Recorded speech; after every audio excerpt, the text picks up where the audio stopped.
भारत एक लोकतंत्र और एक डेमोक्रेसी है और किसी भी लोकतंत्र का सबसे बड़ा प्रतीक होता है उसकी पार्लियामेंट, उसकी संसद।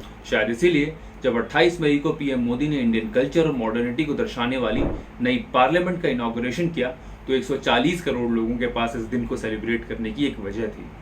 पर इस नई पार्लियामेंट की जरूरत इसलिए थी क्योंकि पुरानी पार्लियामेंट लगभग 100 साल पहले 1927 में बनी, जिसे बहुत खूबसूरत तरीके से एडविन ल्यूटन ने डिजाइन किया। जी, एडविन ल्यूटन एक अंग्रेजी नाम जो कहीं ना कहीं गुलामी के दिनों की याद दिलाता है और स्वदेशी होने के चाह के अलावा पुराने घर की जर्जर हालत हमेशा हमें एक नया घर बनाने के लिए मजबूर करती है। और इसीलिए नई पार्लियामेंट को हमारे कल्चरल इथोस और फ्यूचर पर्सपेक्टिव्स को ध्यान में रखते हुए डिजाइन किया गया है। जैसे लोकसभा चैम्बर, जहां अब 543 नहीं बल्कि 888 सीट्स होंगी, जिसे नेशनल बर्ड पीकॉक के फॉर्म में डिजाइन किया गया है। और इसी लोकसभा में स्पीकर की चेयर के बगल चोला राजवंश का सिंबल इंस्टॉल किया जाएगा जो न्याय का प्रतीक होगा।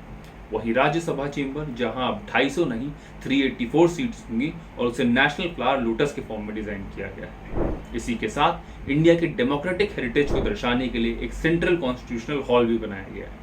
और मेक इन इंडिया इनिशिएटिव को ध्यान में रखते हुए इंडियन पार्लियामेंट कल्चरल डाइवर्सिटी को भी दर्शाती है। जैसे पार्लियामेंट फ्लोर बनाने के लिए राजस्थान के सरमुथरा से स्टैंडल स्टोन मंगवाया गया और नागपुर महाराष्ट्र से टीक वुड। इसके अलावा कालीन भैया के शहर मिर्जापुर से कारपेट्स बनवाए गए और वुडन फ्लोरिंग के लिए त्रिपुरा से बैम्बू आए। और क्योंकि बूंद बूंद से सागर बनता है तो नई पार्लियामेंट रेन वाटर हार्वेस्टिंग और वाटर स्टोरेज की भी सुविधा है। नई पार्लियामेंट को ग्रीन कंस्ट्रक्शन टेक्नोलॉजी से बनाया गया है जो 30% तक एनर्जी को कंजर्व करेगी और अगले 150 सालों तक इंडियन डेमोक्रेसी को सर्व करेगी। इस नई बिल्डिंग का शेप ट्रायंगुलर है और इसके आर्किटेक्ट विमल पटेल ने ऐसे होने की 2 वजह बताई। एक तो ये कि जिस जमीन पे ये बना है वो ट्रायंगुलर है और दूसरा ये कि ये ट्रायंगल बहुत से रिलीजन्स में सेक्रेड माना जाता है, जैसे हिंदुइज्म में त्रिदेव।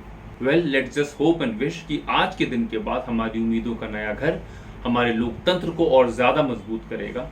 यहाँ सत्यमेव जयते का नारा बस नारा नहीं, हमारा विश्वास होगा।